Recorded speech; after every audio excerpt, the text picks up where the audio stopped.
შეერთებული შტატების საელჩომ გაავრცელა განცხადება, რომელშიც შეფასებული არის ამ დღეებში საქართველოში ჩამოსული სახელმწიფო დეპარტამენტის წარმომადგენლობითი 5-დღიანი ვიზიტის შედეგები და აქ ლაპარაკია იმაზე სამომავლო თანამშრომლობის სურვილზე და ბიზნეს ინტერესების დაკმაყოფილებაზე და ასე შემდეგ, ასე შემდეგ.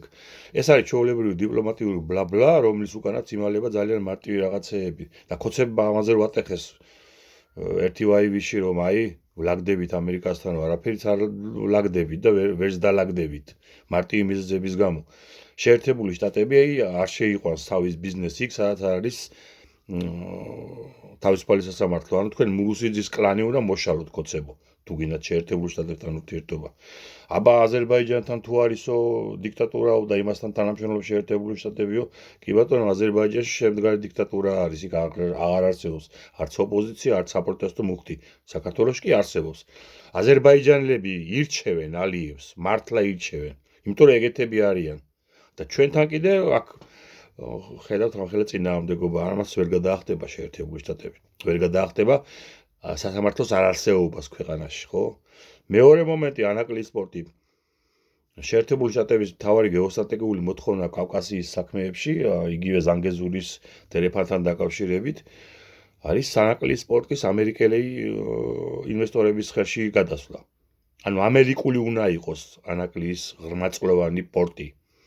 და თქვენ როგორ წარმოგიდგენიათ ივანაშვილი, რომელიც იმისთვის გამოაგზავნეს საქართველოში, რომ აქ ამერიკული ინტერესები არ გაჭიანებული იყო არც ევროპული, ანაკლის სპორტს გადასცემს რუსეთის შიშით ამერიკას? არა. ანუ ეს შეუსრულებელი მისია არის. უკვე სოფხედელობრივი წინააღმდეგობა არის ამერიკასა და ივანაშვილის შორის.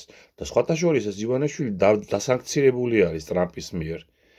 ბაიდენის ადმინისტრაციის მიერ დასანქცირებული ივანაშვილი დასანქცირებულია ტრამპის მიერაც, რადგან მან გაუხანგრძლივა ეს სანქციები.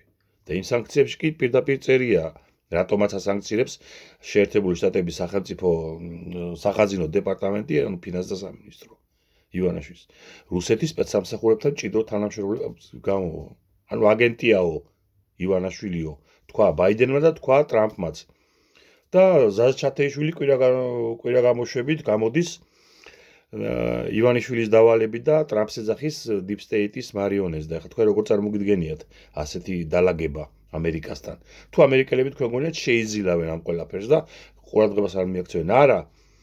თხოვენ პირდაპირ, ხო, გამოუშვით პოლიტპატიმრები, დაბრუნდით დემოკრატიის გზაზე, შეწყვეტით ანტიამერიკული და ანტიევროპული ისტერია და დაემსგავსეთ ქვეყანას და ასეთ ქვეყანაში ბიძინავაშვილი არ არსებობს.